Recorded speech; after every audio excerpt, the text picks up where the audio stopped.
Hello everyone, triple a bright academy के YouTube channel पर आप सभी का स्वागत है।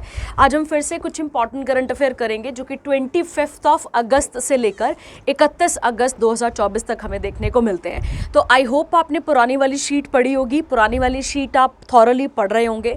बस हम उसी को आगे, मतलब बोलने का मतलब है कि उसी के साथ जो मिलते जुलते करंट अफेयर है उनको भी डिस्कस करेंगे और आगे कंटिन्यू सीरीज को चलाते हैं। ठीक है, तो चलिए स्टार्ट करते हैं, आपका टाइम नहीं वेस्ट करते हैं।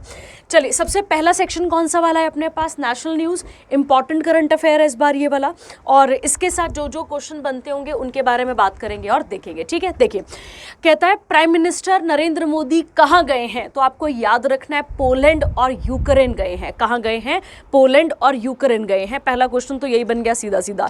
जब आप यूक्रेन की बात करते हैं, जब वो यूक्रेन जा रहे हैं, मतलब चले, अब तो चले भी गए, पर जब वहां पे गए थे तब रशिया यूक्रेन की वॉर चल रही थी और यूक्रेन का नेशनल डे सेलिब्रेट किया जा रहा था। ठीक है, तो उसी अब कह सकते हो आपकी उसी तर्ज पे वो वहां पर गए थे। आपको एक चीज़ और समझनी है बेटा कि जैसे जैसे ये फॉरेन टूर्स लगते हैं, जो भी फॉरेन टूर लग रहे हैं, बोलने का मतलब है पोलैंड जा रहे हैं, यूक्रेन जा रहे हैं, इन सब में जाने का फ़ायदा और नुकसान क्या है? तो इनका सबसे बड़ा फ़ायदा है कि अपने फॉरेन रिलेशंस को स्ट्रॉन्ग करना। सीधी बात है, अपने फॉरेन रिलेशंस को क्या करना है? स्ट्रॉन्ग करने की बात यहाँ पर की जा रही है। ठीक है, तो चलिए बात करते हैं।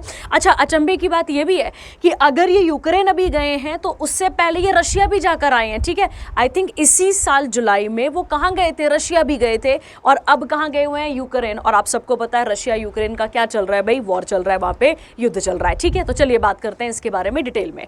बात आती है नरेंद्र मोदी जो है वो कहां पर गए हैं? Poland, at the invitation of Donald tusk, the PM of Poland. ठीक है, तो आपको पहला तो क्वेश्चन याद रखना है कि किसने इन्वाइट करा था? तो वहां के प्राइम मिनिस्टर ने, याद रखना है आपने। और क्या नाम है उनका? तो उनका नाम है डोनाल्ड टस्क। उसके बाद वो कहां जाएंगे? यूक्रेन जाएंगे, और किसके इन्विटेशन पे? तो व्लादिमीर ज़ेलेंस्की, बस ज़ेलेंस्की याद रखो, आपको इतना याद रखना है, ज़ेलेंस्की प्रेसिडेंट ऑफ यूक्रेन। ठीक है, अब इनके बारे में तोड़ तोड़ के बात करते हैं क्योंकि दो जगह अलग अलग, मतलब पर्सन तो एक ही गया है पर दो जगह गए हैं ना, उनके बारे में बात करते हैं। पहला देखते हैं, तो पहला हम बात कर लेते हैं किसके साथ बनने वाले क्वेश्चन को? पोलैंड के साथ बात कर लेते हैं। ठीक है, चलिए, कहता है this marks the first visit by an Indian prime minister to Poland in the past 45 years. तो ये इंपॉर्टेंट होगी पहली लाइन आपके लिए। ठीक है, कि मतलब मोरारजी देसाई गए थे 1979 में, और उसके बाद अब कौन जा रहे हैं यहाँ पर? तो आप सबको पता है कौन गए हैं?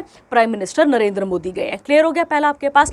सेकंड क्वेश्चन इसके साथ मिलता जुलता हम क्या बना सकते हैं कि अगर हम पोलैंड की बात करते हैं तो पोलैंड और इंडिया के बीच में डिप्लोमेटिक रिलेशंस, ध्यान रखना। ठीक है, पोलैंड और इंडिया के बीच में डिप्लोमेटिक जो रिलेशंस हैं उनकी शुरुआत की गई थी कब?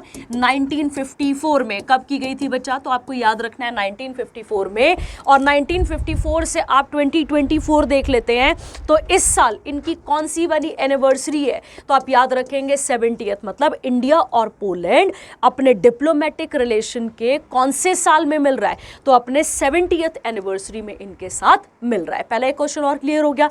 सेकंड, अगर हम बात करते हैं, पोलैंड में इंडिया की एम्बेसी भी है। ठीक है, एम्बेसी भी है, सॉरी, पोलैंड में इंडिया की एम्बेसी भी देखने को मिलती है, जिसकी स्थापना कब की गई थी? 1957 में। ये भी आप नोट कर लेंगे कि 1957 में किसकी स्थापना की गई थी? तो आप याद रखेंगे किसकी स्थापना की गई थी? एम्बेसी। आप सबको पता है एम्बेसी का क्या रोल होता है वहां पर, और ये आप पे ध्यान रखना है। ठीक है, तो क्या खोला गया था वहां पे? एम्बेसी भी ओपन की गई थी। ठीक है, जब हम पोलैंड की बात करते हैं बच्चा, यहाँ पे किन किन चीजों पे बात की जाएगी? तो पहला, जो भी टेररिज्म है उसे ख़त्म करने के लिए, ट्रेड बढ़ाने के लिए। ठीक है, अब एक ही मुद्दे पे बात तो नहीं हो सकती है, मल्टीपल मुद्दों पे बात होती है, तो आपको याद करना पड़ेगा एक किस पे बात करी है उन्होंने यहाँ पर? तो एक बात करी है क्लाइमेट चेंज पे। आप सबको पता है कि क्लाइमेट चेंज का क्या रोल है, और हम पिछले कुछ करंट अफेयर से रेगुलरली क्लाइमेट चेंज के ऊपर बने हुए हैं, और क्लाइमेट चेंज से रिलेशन और मतलब रिलेटेड न्यूज़ हमारे पास आ रही हैं। ठीक है, उसके अलावा क्लाइमेट चेंज, उसके अलावा टेक्नोलॉजी की फील्ड के बारे में बात की जाएगी,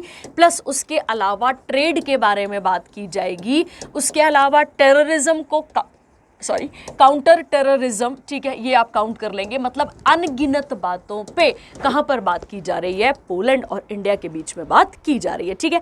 तो अगर ऐसा भी पूछ ले आपसे कि जो पीएम मोदी हैं वो पोलैंड गए थे अपनी 70th डिप्लोमेटिक रिलेशंस को ठीक करने, तो स्टेटमेंट ट्रू हो जाएगी, कोई गड़बड़ नहीं होगी आपके पास यहाँ पे, ठीक है। चलिए, तो ये हो गया किसके साथ आपके रिलेशन यहाँ पर, तो मोदी कहाँ पर गए थे, पोलैंड, और पोलैंड से बनने वाले क्वेश्चन हमने यहाँ पर देख लिए। अब आता है अगला हमारे पास, अगले वो कहाँ विजिट कर रहे हैं बेटा, तो आपको याद रखना है। अच्छा, पोलैंड के साथ एक और आप याद कर सकते हैं, ठीक है, मैं आपको एक चीज़ बताती हूँ, ठीक है।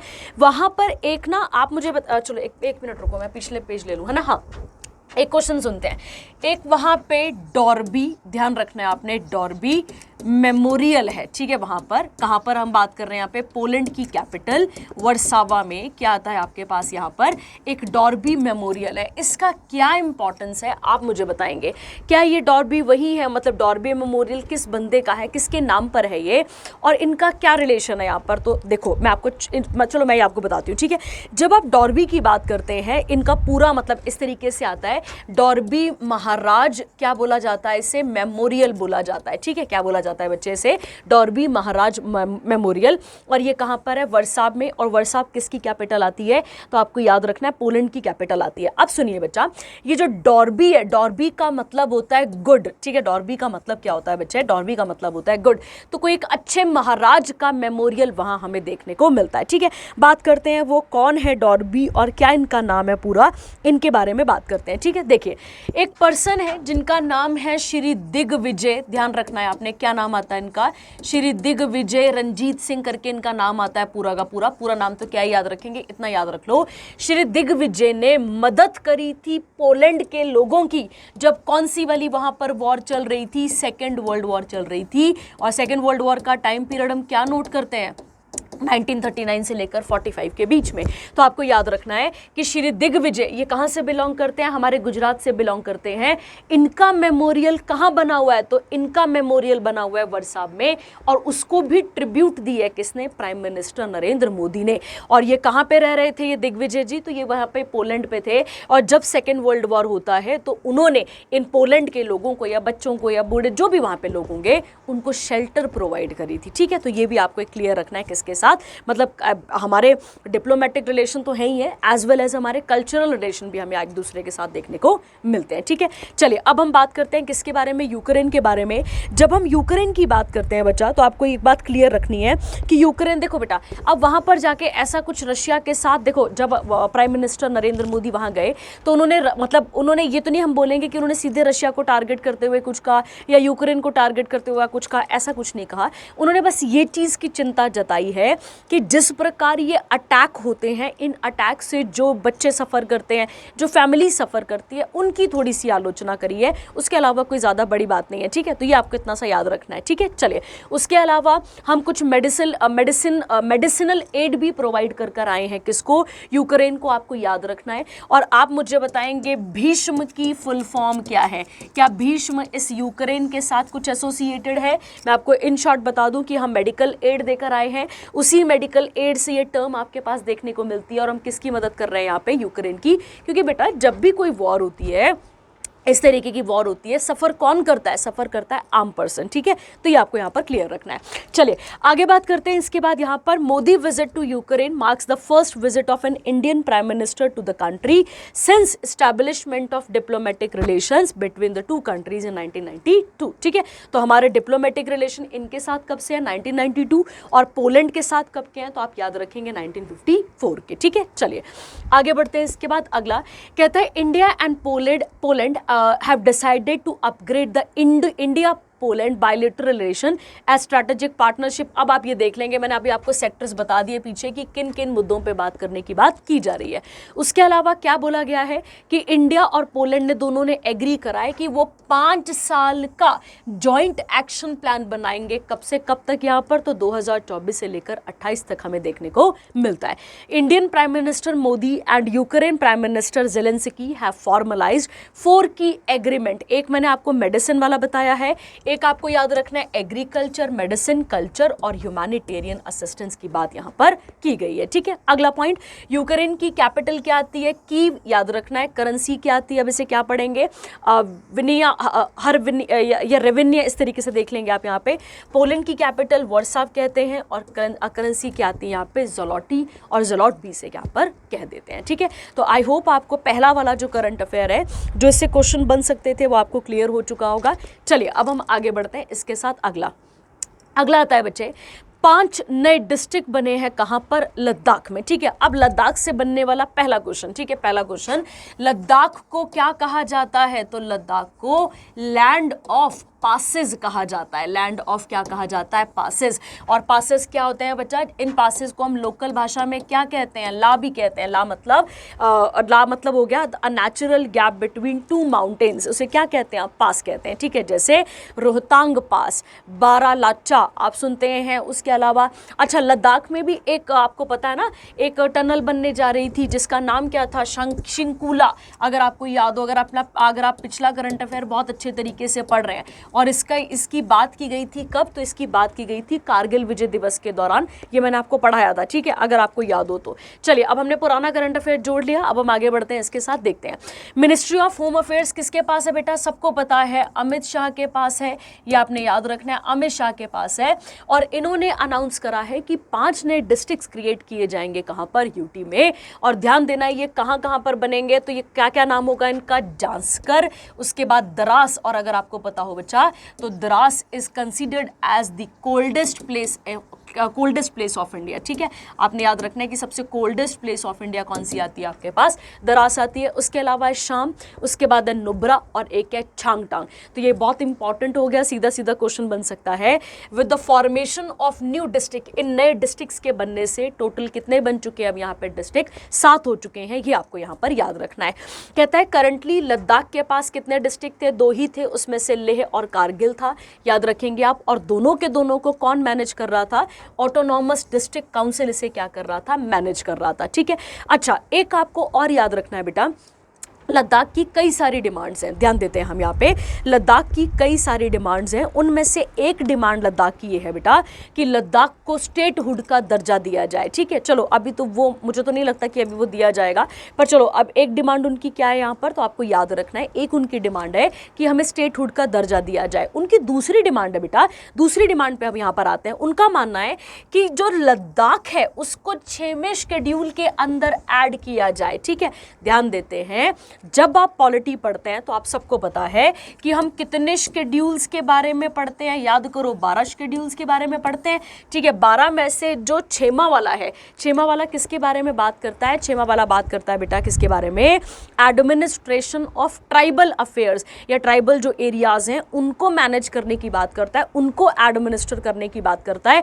और इसमें कितने स्टेट्स अभी आते हैं? तो आप आत्मा करके याद कर लो या AMTM करके याद कर लो। तो आपको याद रखना है असम आता है, इसमें मेघालय आता है, ध्यान रखेंगे आप। उसके अलावा त्रिपुरा आता है, और एक कौन सा राज्य आता है? मिजोरम आता है। ठीक है, तो ये आपने यहाँ पर क्लियर रखना है। ठीक है, तो हम क्या बात कर रहे हैं बच्चा कि मैंने आपको क्या बोला कि लद्दाख की एक डिमांड कौन सी है कि उन्हें स्टेटहुड में ऐड किया, मतलब उन्हें स्टेटहुड का दर्जा दिया जाए। और उनकी दूसरी डिमांड कौन सी है कि उनको 6th शेड्यूल के अंदर क्या कर लिया जाए? ऐड कर लिया जाए। और इंडियन कॉन्स्टिट्यूशन में कितने शेड्यूल्स है बेटा? तो हमें याद रखने हैं 12 शेड्यूल है। और 12 में से जो मतलब 6वां वाला है वो किसके बारे में बात करता है? तो वो ट्राइबल एरियाज के बारे में बात करता है। ठीक है, ये भी हो गया।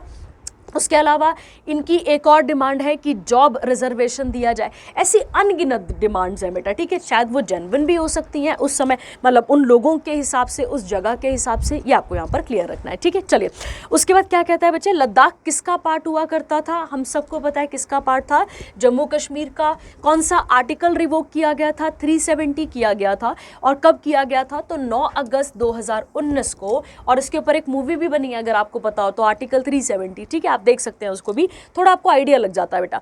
उसके बाद अगर हम बात करें यहाँ पर, तो पार्लियामेंट ने बाइफर्केट कर दिया था किसको, स्टेट को, और अब स्टेट ऑफ जम्मू कश्मीर किससे में बांट दिया था, 2 यूटीज़ में। उसमें से एक यूटी क्या बनी थी बच्चे हमारे पास, जम्मू एंड कश्मीर, और एक यूटी हमारे पास क्या बनी थी, लद्दाख। आपको ये वाला क्लियर रखना है, ठीक है। अब आप मुझे एक चीज़ बताते हैं बेटा, कौन सा आर्टिकल कहता है कि 2 स्टेट्स, एक स्टेट को तोड़कर 2 यूटी बनाई जा सकती हैं, या 2 छोटे छोटे राज्यों को मिलाकर एक राज्य बनाया जा सकता है? ये कौन सा आर्टिकल कह रहा है, 2 कह रहा है या 3 कह रहा है, आप मुझे बताएंगे, ठीक है। पढ़ते हैं ना आप कॉन्स्टिट्यूशन को, तो आप मुझे बताएंगे कौन सा आर्टिकल है ये वाला, ठीक है। चलिए आगे बढ़ते हैं इसके साथ, और अगला इंपॉर्टेंट करंट अफेयर देखते हैं। अगला आता है बच्चे MOR, मतलब बोलने का मतलब है ministry of road transport and highway. कौन है, किसके पास है ये मिनिस्ट्री अभी, तो हम सबको पता है किसके पास है, नितिन गडकरी के पास ये मिनिस्ट्री आ जाती है। और नितिन गडकरी ने क्या बोला है, लॉन्च करा है व्हीकल स्क्रैपिंग पॉलिसी। और ध्यान देना बेटा, इसका दूसरा नाम आपको याद करना पड़ेगा। स्क्रैप क्या होता है बच्चे, स्क्रैप मतलब कचरा ही कह सकते हैं, आप यहाँ पे देख पा रहे होंगे, स्क्रैपिंग भी कह सकते हैं, और वॉलंटरी व्हीकल मॉडर्नाइजेशन प्रोग्राम इसे यहाँ पर आप कह सकते हैं, to create ecosystem for phasing out unfit polluting vehicles across India, ठीक है। अब इसके बारे में बहुत ईजी भाषा में समझ लेते हैं पहले, और उसके बाद आगे बात करना शुरू करते हैं, ठीक है। जब भी आप किसके बारे में बात करते हैं, नितिन गडकरी के बारे में बात करते हैं, इन्होंने इस कह सकते हो आप किस वाली फील्ड में, ट्रांसपोर्टेशन की फील्ड में बहुत ही एक अलग और यूनिक काम करा हुआ है। कि आप देख भी सकते हैं, जैसे आज आप देख रहे हैं टोल प्लाजाज, उसके अलावा फास्टैग देख रहे हैं, ऐसी बहुत सारे इनिशिएटिव्स इन्होंने लिए हुए हैं, ठीक है। चलो वो बाद में बात करते हैं, इसके बारे में बात करते हैं, समझते हैं। पहला क्या है बच्चा, इसको समझते हैं। पहला पॉलिसी का नाम क्या है, पहले ये पढ़ो। पॉलिसी का नाम है व्हीकल स्क्रैपिंग पॉलिसी, मतलब पुराने व्हीकल्स को नष्ट करने की पॉलिसी। इजी भाषा में पुराने व्हीकल्स को नष्ट करने की पॉलिसी को क्या कहा जा रहा है, व्हीकल स्क्रैपिंग पॉलिसी, और इसी को कहा जा रहा है वॉलंटरी व्हीकल मॉडर्नाइजेशन प्रोग्राम पे इसे कहा जा रहा है, ठीक है। अब क्या है बच्चा, ये कब अनाउंस किया गया था, तो आपको याद रखना है, ये स्क्रैपिंग वाले को कब अनाउंस किया गया था, तो आप याद रखेंगे 2021-22 में, ठीक है। सॉरी 2021-22 का जो बजट आया था, वहां पर बात की गई थी कि हम एक इस तरीके से क्या लेकर आने वाले इनिशिएटिव, जिसमें हम क्या करेंगे कि जो भी व्हीकल्स पुराने हो चुके हैं उन्हें हम नष्ट करने की बात यहां पर करेंगे, ठीक है बेटा। इसमें क्या था, तो इसमें 15 साल से ज़्यादा जो पुरानी और जो सरकारी गाड़ियां थी, जो सरकारी गाड़ियाँ थी, उनको स्क्रैप करने की योजना चलाई गई थी, ठीक है। देखो बेटा क्या होता है, गाड़ी जितनी पुरानी होती जाती है, उसका पॉल्यूशन, उसकी वजह से होने वाली जो मतलब चीज़ें हैं एनवायरनमेंट में जो इफेक्ट करती है, उससे बचने के लिए स्कीम को यहाँ पर लाया गया था।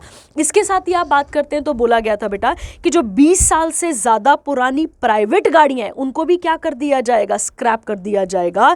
और बेटा पुरानी गाड़ियों को अगर मान लेते हैं मैं री रजिस्टर कराती हूँ, तो री रजिस्टर कराने से पहले मुझे एक फिटनेस टेस्ट करवाना पड़ेगा गाड़ी का, जिसमें बहुत सारी चीज़ें चेक की जाएंगी, सेफ्टी मेजर्स, उसके मतलब जो भी उसके पैरामीटर्स होते हैं उनको चेक किया जाएगा। और चेक करने के बाद मुझे एक सर्टिफिकेट भी मिलेगा प्रॉपर तरीके से, ठीक है, कि हाँ क्या आपकी गाड़ी फिट है या क्या आपकी गाड़ी अनफिट है, इस तरीके से पूरा एक सर्टिफिकेट भी मिलेगा। अब मान लेते हैं मेरे घर में एक बहुत पुरानी सी गाड़ी है, अब मैं उसको क्या कर रही हूँ, मैं उसको स्क्रैप करवाने जा रही हूँ, मतलब मैं उसको क्या करवाने जा रही हूँ, ख़त्म करवाने जा रही हूँ, नष्ट करवाने जा रही हूँ। तो उसके लिए मुझे एक प्रॉपर तरीके से क्या मिलेगा, एक सर्टिफिकेट मिलेगा, याद रखना है आपने, जैसे स्क्रैपिंग सर्टिफिकेट भी आप कह सकते हैं।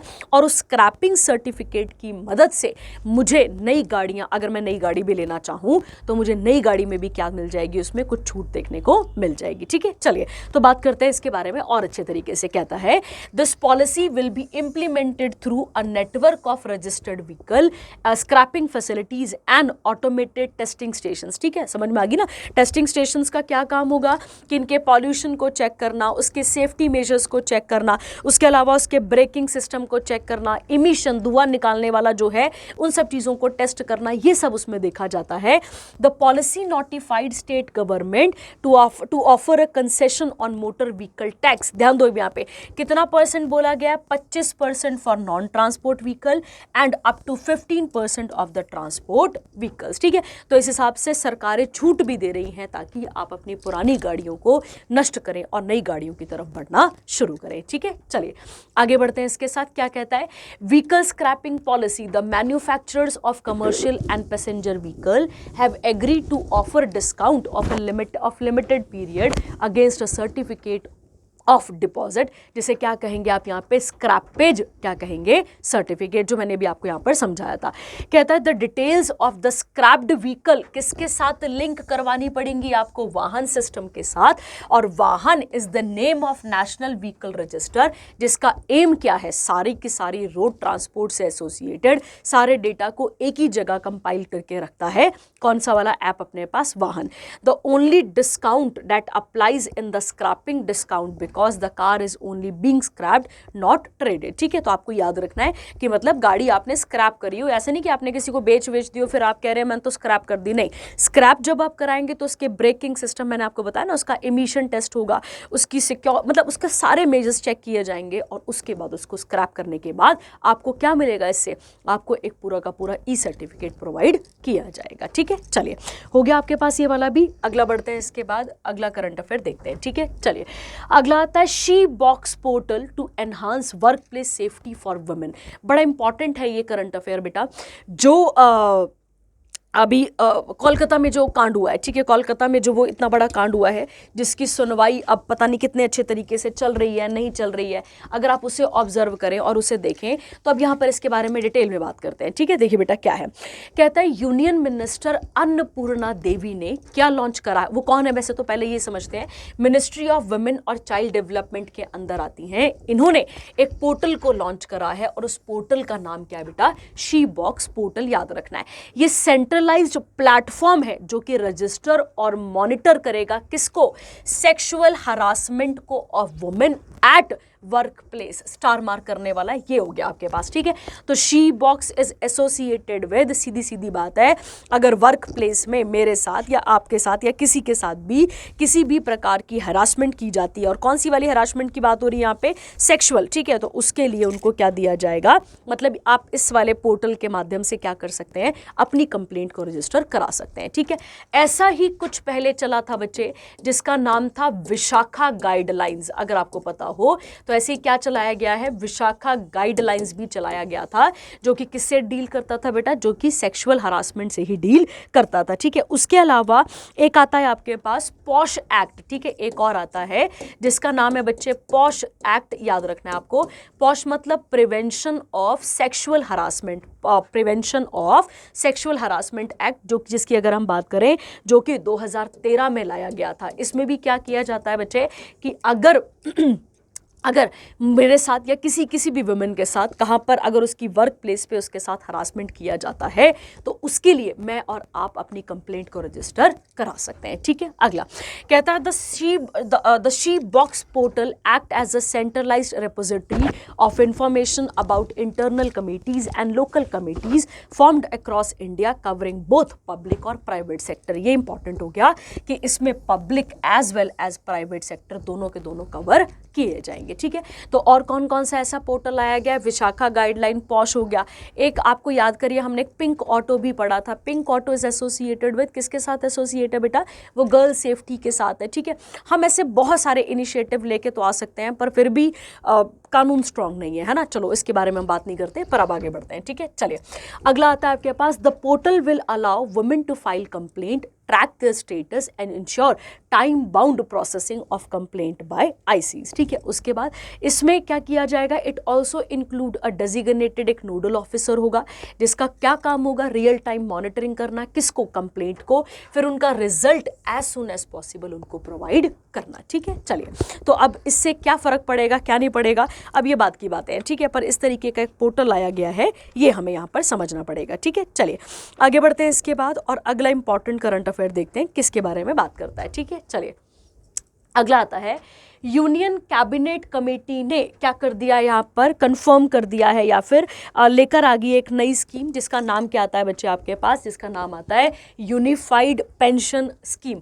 तो एक तो आपसे यूपीएस का फुल फॉर्म पूछा जा सकता है। अब आते हैं जरा सा और इसके बारे में बात करते हैं, ठीक है। देखिए 2004 से पहले, मैं रिपीट कर रही हूं, 2004 से पहले की अगर हम बात करें तो चलता था ओपीएस। ओपीएस मतलब ओल्ड पेंशन स्कीम इसे कहा जाता था। उसके बाद आई थी बीच में एक और नई जो अभी चल रही है 2004 से, वो कौन सी चल रही है आपके पास यहाँ पे, एनपीएस। एनपीएस मतलब न्यू पेंशन स्कीम इसे आप कह सकते हैं। और अब लाया गया है कौन सा वाला बच्चे, यूपीएस, जिसे क्या कहेंगे, यूनिफाइड पेंशन स्कीम आप इसे नाम दे सकते हैं, ठीक है। देखिए मतलब बोलने का मतलब है, यूपीएस का मतलब हो गया बेटा कि पोस्ट रिटायरमेंट, मतलब रिटायरमेंट के बाद जो गवर्नमेंट एम्प्लॉय हैं, मतलब रिटायरमेंट के बाद जो गवर्नमेंट एम्प्लॉय हैं उनको एश्योर्ड, ऐसा कह सकते हो, एश्योर्ड पक्की एक पेंशन, उनका मतलब एक सेटलमेंट चलाने के लिए स्कीम लाई गई है, जिसका नाम क्या पड़ता है आपके पास, यूपीएस इसका नाम आपको देखने को मिलता है, ठीक है। मतलब रिटायरमेंट के बाद गवर्नमेंट एम्प्लॉयज को एक सिक्योर्ड, एक एश्योर्ड क्या मिलेगी, यहाँ पर पेंशन प्रोवाइड की जाएगी, उसका नाम आता है आपके पास यूपीएस, ठीक है। तो पहले कौन सा चलता था 2004 से पहले, ओपीएस। 2004 से क्या चल रहा है, एनपीएस। और अब एक नया आ गया आपके पास कौन सा वाला, यूपीएस, ठीक है। चलिए बात करते हैं।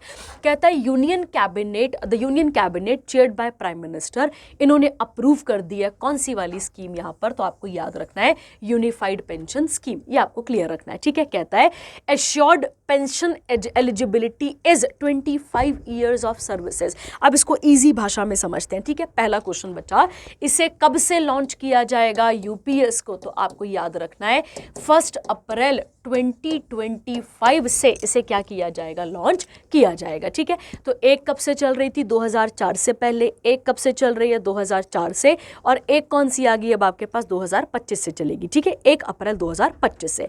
देखिए बात करते हैं इसके बारे में क्या क्या है, ठीक है बेटा। देखो मतलब अब कैसे सैलरी दी जाएगी, जो भी आपने पढ़ा ना कि कितने साल आपके होने चाहिए जॉब में, यहाँ पर 25 साल एटलीस्ट होने चाहिए आपके, ठीक है। चलिए बात करते हैं इसके बारे में। बोलता है बेटा कि पिछले 12 महीने की जो सैलरी है, मतलब जो लास्ट आपके पास कौन सा है, जो लास्ट आपके पास 12 महीने थे, मतलब बोलने का मतलब है रिटायरमेंट से पहले जो पिछले आपके 12 महीने की सैलरी है उसका 50% आपको एज अ पेंशन मिलेगा, ये आपको यहाँ पर क्लियर रखना है, ठीक है। हाँ, पर एक और चीज़ है, बट 25 साल की मतलब जो उसकी है वो सर्विस पूरी की पूरी होनी चाहिए, ठीक है। तो 25 साल की अगर आपकी सर्विस है तो जो लास्ट 12 महीने की जो आपकी सैलरी थी उसका मतलब उससे फिर एवरेज बेसिक पे निकाला जाएगा और उसका कितना परसेंट आपको दिया जाएगा, 50% ही आपको यहाँ पर क्लियर रखना है, ठीक है। किस स्कीम के अंदर, यूपीएस के अंदर की हम यहाँ पर बात कर रहे हैं।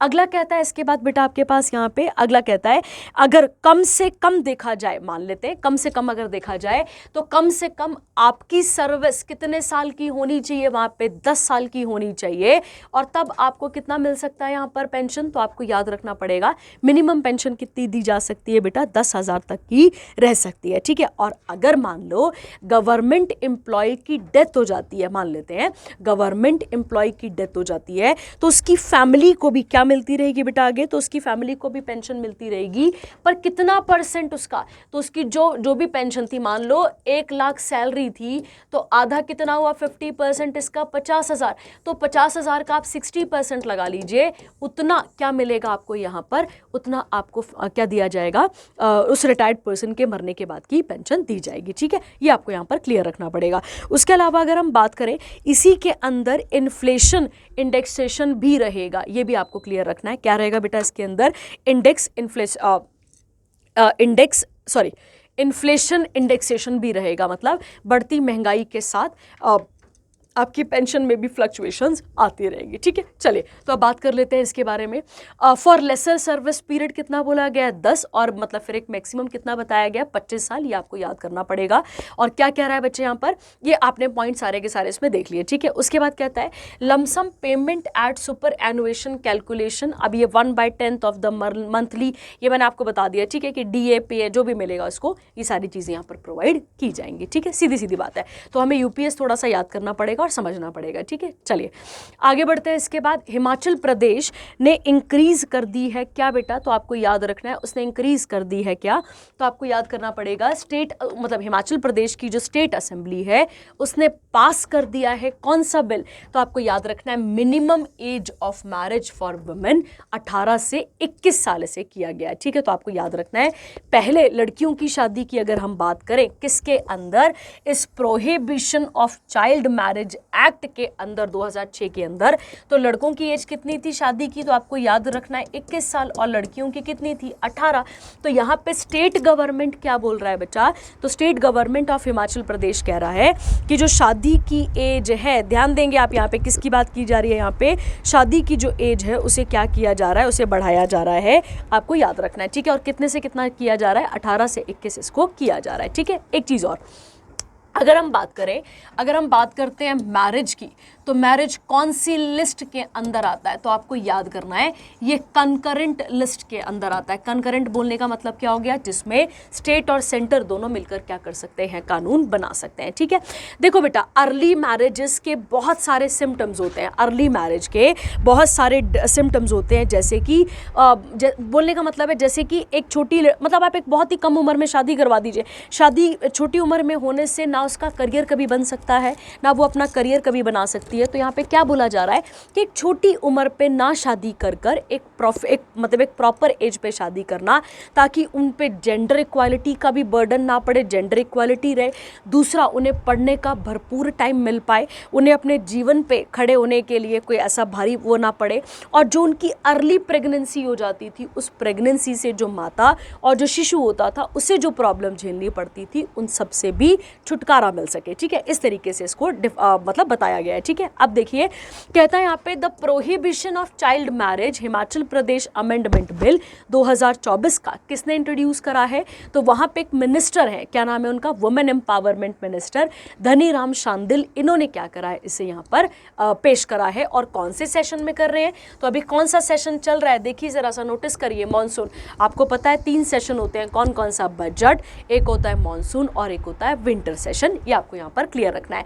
और अगर ऐसा हो जाता है तो क्या बात की जाएगी बेटा यहाँ पर, तो आपको याद रखना है हिमाचल प्रदेश पहला ऐसा राज्य बन जाएगा जिसने लड़कियों की शादी की एज कितने से कितनी बढ़ाकर कर दी, 18 से 21 यहाँ पर कर दी है, ठीक है। चलिए अब हम बात कर लेते हैं हिमाचल प्रदेश से बनने वाले क्वेश्चन। पहला क्वेश्चन आपको देखना है यहाँ पर कि जब हम सीएम की बात करते हैं तो सीएम कौन है वहाँ पर, तो आपको याद रखना है सुखविंदर सिंह सुक्खू, याद रखेंगे आप, ठीक है। सुखविंदर सिंह सुक्खू आ जाएंगे। और अभी हमारे गवर्नर कौन है, तो शिव प्रताप शुक्ला, ये आपको यहाँ पर क्लियर रखना है, ये आ गए हमारे पास क्या आ जाएंगे आपके पास, हिमाचल प्रदेश के गवर्नर आ जाएंगे, ये आपको याद रखना है, ठीक है। हिमाचल प्रदेश अपना स्टेटहुड कब मनाता है, तो आपको याद रखना है 25 जनवरी हर साल। और इसकी स्थापना कब हुई थी, तो 25 जनवरी 1971 को इसकी स्थापना यहाँ पर की गई थी, ये आपको यहाँ पर क्लियर रखना है, ठीक है। चलिए उसके अलावा अगर हम बात करते हैं कुछ इंपॉर्टेंट पासेस हैं, आप मुझे बताएंगे कौन कौन सा पास कौन कौन सा एरिया कनेक्ट करता है। तो एक आप मुझे बताएंगे रोहतांग पास के बारे में, एक आप बताएंगे बारालाचा, ठीक है। आपको पता है रोहतांग पास कहाँ पर आ जाएगा, मनाली। जब आप बारालाचा की बात करते हैं तो बारालाचा पास से ही ओरिजिनेट होती है चेनाब नदी। उसके अलावा एक और पास आ जाता है जिसका नाम है शिपकिला। ये शिपकिला क्वेश्चन 100 बार पेपरों में आ चुका है। शिपकिला वो दर्रा है बेटा जहाँ से कौन सी नदी इंडिया में एंटर करती है, सतलुज नदी इंडिया में एंटर करती है, ये आपको यहाँ पर क्लियर रखना है, ठीक है। चले आगे बढ़े, इसके साथ अगला देखते हैं, ठीक है। अगला आता है इंटरनेशनल न्यूज़। तो अगले सेक्शन पे हम बढ़ जाते हैं और अगले सेक्शन का नाम आता है आपके पास इंटरनेशनल न्यूज़। कहता है जापान और इंडिया की 2+2 मतलब 2 मंत्री उनके 2 मंत्री हमारे, ठीक है। 2 मंत्री की क्या चल रही है, वहाँ पे मीटिंग चल रही है। तो एक आपको याद रखना है, एक कौन गए हैं हमारे यहाँ से, फॉरेन मिनिस्टर एस जयशंकर, और उसके साथ कौन गए यहाँ पे, डिफेंस मिनिस्टर राजनाथ सिंह। इनकी मीटिंग होने जा रही है कहाँ पर, नई दिल्ली में, ये आपको यहाँ पर क्लियर रखना है, ठीक ठीक है। क्यों ऐसा किया जा रहा है, क्यों हम जापान के साथ अपनी मतलब मिलनसार हो रहे हैं या फिर हम उनको और बढ़ोतरी दे रहे हैं, क्योंकि चाइना की ना कुछ पॉलिसीज़ हैं असर्टिव जो कि इंडो पैसिफिक रीजन पे हमें देखने को मिलती हैं। उसकी वजह से हम जापान के साथ क्या कर रहे हैं, यहाँ पे एक मीटिंग कर रहे हैं, प्रोफेशनल मीटिंग कर रहे हैं। अब देखते हैं इसके बारे में। देखिए कहता है the dialogue emphasise the importance of, पहला, free open and rules based Indo Pacific region. मैंने आपको पहले ही बोल दिया, क्योंकि एक्चुअली में चिंता किस चीज़ की सताने वाली है, तो सताने वाली बात यहाँ पर कौन सी है, तो वो है आपके पास कौन सी वाली बेटा, इंडो पैसिफिक जोन वाली, इंडो पैसिफिक रीजन वाली बात, ये हमें यहाँ पर क्लियर रखना है, ठीक है। उसके अलावा अगर हम बात करते हैं बेटा इसके साथ, कहता है इस मीटिंग पे डिफेंस कॉपरेशन, उसके अलावा स्पेशल स्ट्रैटेजिक और ग्लोबल पार्टनरशिप पे भी बात की जाएगी, किसके बीच में, इंडिया और जापान के बीच में, ये आपको याद रखना है, ठीक है। चलिए अब थोड़ा सा और फैक्चुअल सीख लेते हैं इसके साथ, क्या क्या बन सकता है, आते हैं इस पे। एक तो आपको याद रखना है, एक एक्सरसाइज है हमारी इनके साथ जिसका नाम क्या है, वीर गार्जियन, ठीक है। तो ये मिलिट्री एक्सरसाइज है, किसके बीच में, इंडिया और जापान के बीच में, आपको याद रखना है। उसके अलावा एक और आती है आपके पास जिसका नाम है धर्म गार्जियन, ये भी मिलिट्री एक्सरसाइज है, किसके साथ, तो आपको याद रखना है किसके साथ, जापान के साथ। उसके अलावा पिछले एक करंट अफेयर में जिमेक्स न्यूज में चल रही थी, ठीक है। जिमेक्स मतलब हमारी और जापान की नेवल एक्सरसाइज है, ये भी आपको यहां पर क्लियर रखना है, ठीक है। क्लियर है वाला पॉइंट भी आपके पास। उसके अलावा अगर हम बात करें यहां पर, उसके अलावा अगर हम बात करें तो इंडिया जो है और जो ये है, मतलब बोलने का मतलब है जापान जो है वो किसका मेंबर है, क्वाड का मेंबर है। क्वाड का फुल फॉर्म क्या है आप मुझे बताएंगे, ठीक है। अगर आपको याद हो तो एस जयशंकर जो है वो एक एशियान वाली मीटिंग में भी गए थे, अगर आपको याद हो, association of south east Asian nation, ठीक है। उनमें भी किसके बारे में बात की जा रही थी, इस इंडो पैसिफिक रीजन को और मजबूत बनाने के बारे में बात की जा रही थी। वही बात यहां पर आगे कंटिन्यू चल रही है, बट अब हम किसके साथ कर रहे हैं, ये जापान के साथ, ठीक है। चलिए जापान की बात करते हैं तो हम सबको पता है कि जापान को लैंड ऑफ किसके नाम से जाना जाता है, लैंड ऑफ राइजिंग सन के नाम से जाना जाता है, ये भी आपको यहां पर क्लियर रखना है, ठीक है। चलिए आगे बढ़ते हैं इसके साथ। अगला सेक्शन कौन सा आता है, बैंकिंग वाला। चलिए बात कर लेते हैं बैंकिंग के बारे में और पहला इंपॉर्टेंट करंट अफेयर देखते हैं। पहला है बच्चे, आरबीआई ने क्लियर कर दिया है e mandate for auto replenishment of FASTag and NCMC. अब पहले पढ़ते हैं फिर समझते हैं, ठीक है। देखिए आरबीआई ने क्या करा है बच्चा, आरबीआई ने मॉडिफाई कर दिया है जो इलेक्ट्रॉनिक मैंडेट होता है framework to include the auto replenishment of balances in FASTag and the national common mobility card. देखो बेटा फास्टैग आया था, अभी हमने थोड़ी देर पहले किसके बारे में बात करी थी, नितिन गडकरी के बारे में, तो हमने फास्टैग के बारे में तब भी एक बारी बात की थी। अब देखो बेटा क्या है एक्चुअली में, अब यहाँ पे क्या बात की जा रही है, इसमें एक्चुअली बात की जा रही है कि मान लेते हैं कि मैं और आप गाड़ी लेकर अगर निकलते हैं और हम हाईवे पे जा रहे हैं, ठीक है। तो फास्टैग में क्या करना पड़ता था आपको, आप देखो पहले तो आपको फास्टैग को क्या करना पड़ता है, आपको उसको अपने बैंक खाते से जोड़ना पड़ता है। बैंक खाते किससे जोड़ने के बाद आप उसमें कुछ सिलेक्टिव अमाउंट डालते हैं और वो सिलेक्टिव अमाउंट आपके टोल प्लाजाज में क्या करती रहती है, बाय डिफॉल्ट ऑटोमेटिक वहाँ से कटती रहती है, ठीक है। मतलब जैसे जब आपकी गाड़ी मोशन पे भी हो तब भी वो कटती रहेगी आपके पास, ठीक है। अब समझिए क्या बोला जा रहा है कि जो ये ऑटो रिफिलमेंट है, बोलने का मतलब है जैसे फास्टैग में पैसा खत्म हो जाता था तो जो बैलेंस की ऑटो रिफिल है उसकी इजाजत देने के लिए ई मैंडेट फ्रेमवर्क के अंदर क्या किए गए हैं, बदलाव किए गए हैं। अब आपको बार बार फास्टैग को रिचार्ज नहीं करना पड़ेगा, अब आपको फास्टैग को क्या नहीं करना पड़ेगा, बार बार रिचार्ज नहीं करना पड़ेगा। अगर फास्टैग अकॉर्डिंग में मतलब जो अगर आपका जो फास्टैग अकाउंट है अगर उसमें बैलेंस कम हो जाएगा तो वो खुद ही बैंक अकाउंट से पैसा कहां पर आ जाएगा, आपके फास्टैग के अकाउंट के अंदर आ जाएगा, ठीक है। सीधी सी बात है। और आरबीआई ने इसको क्या कर दिया है, मैंडेट कर दिया है, ठीक है। ये आपको यहाँ पर क्लियर रखना है। उसके अलावा अगर हम बात करें बच्चा फास्टैग की, अगर आप बात करते हैं तो आपको पता है कि एक इनिशिएटिव भी लिया गया था, याद करिए, वन कंट्री इस तरीके से था आपके पास, वन व्हीकल, अगर आपको याद हो तो वन व्हीकल वन फास्टैग, ठीक है। ये आपको याद रखना है। ये इनिशिएटिव लिया गया था ताकि टोल प्लाजाज पे लंबी लंबी लाइनें, कतारें ना लगें और ईजिली गाड़ियाँ क्या कर कर सके, अपने पास मूव कर सकें। ठीक है, क्लियर हो गया। चलिए आगे बढ़ते हैं। इसके बाद अगला इंपॉर्टेंट करंट अफेयर कहता है आरबीआई ने कैंसिल कर दिया है रजिस्ट्रेशन किसका, मार्गदर्शक फाइनेंशियल सर्विसेज लिमिटेड का। क्यों? क्योंकि इसका क्या है, due to high net performing asset और रीपेमेंट डिफॉल्ट्स टू लेंडर। ठीक है, तो अब यहाँ पे सीधी सीधी बात है, ये आप देख लेंगे इस करंट अफेयर को, इतना इंपॉर्टेंट है नहीं ये वाला। ठीक है, चलिए। और आरबीआई किस कमीशन की मदद से बना था, कराया हुआ क्वेश्चन है आपको पिछले करंट अफेयर पे, यंग हिल्टन कमेटी या फिर यंग हिल्टन कमेटी या कमीशन। ठीक है, इसने रिकमेंड करा था कि एक सेंट्रल बैंक होना चाहिए। क्या रिकमेंड करा था इसने कि क्या होना चाहिए बेटा, एक सेंट्रल बैंक होना चाहिए। और कब की बात कर रहे हैं हम, ये 1926 की, ये आपको यहाँ पर क्लियर रखना है।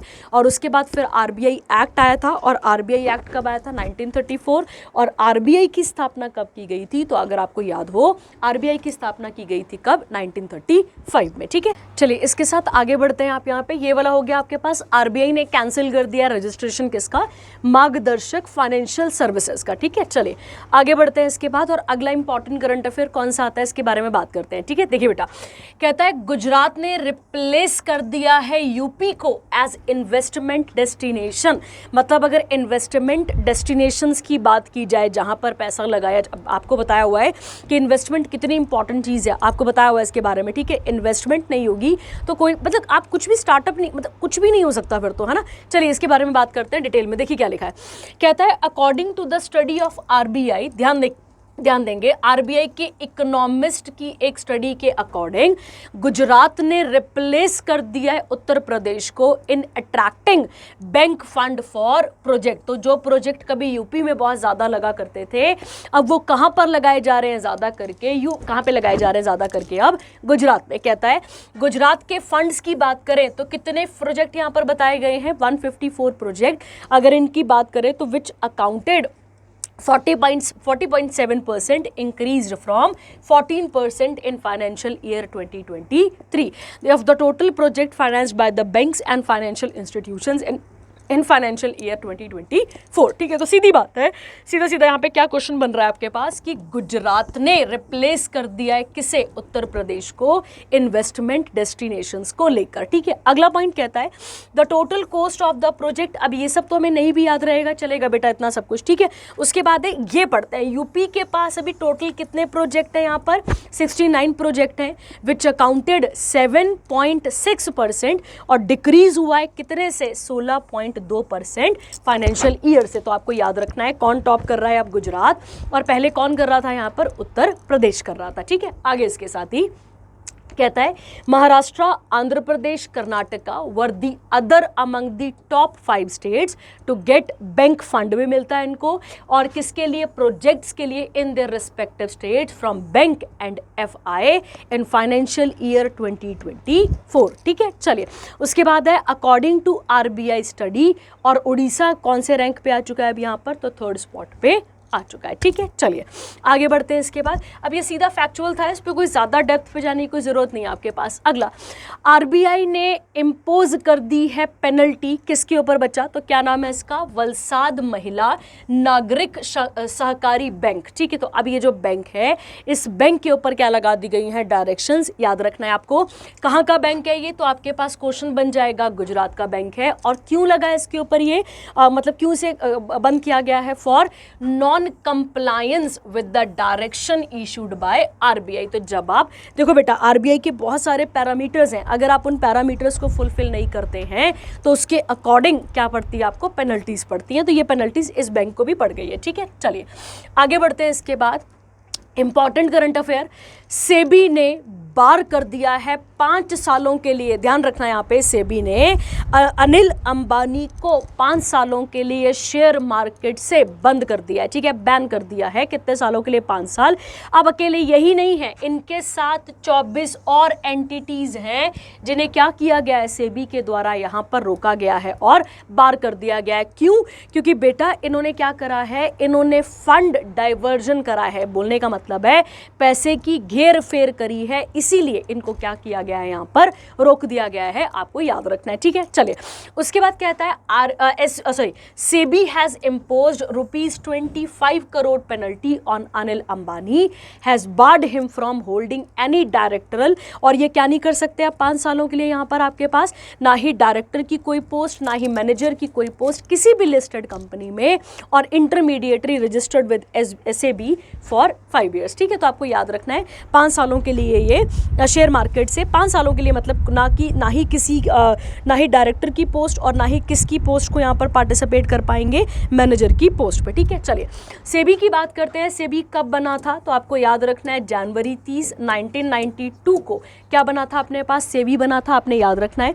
सेबी की जब हम बात करते हैं तो इसका हेडक्वार्टर कहाँ पर आता है, याद रखेंगे आप, मुंबई महाराष्ट्र में आता है।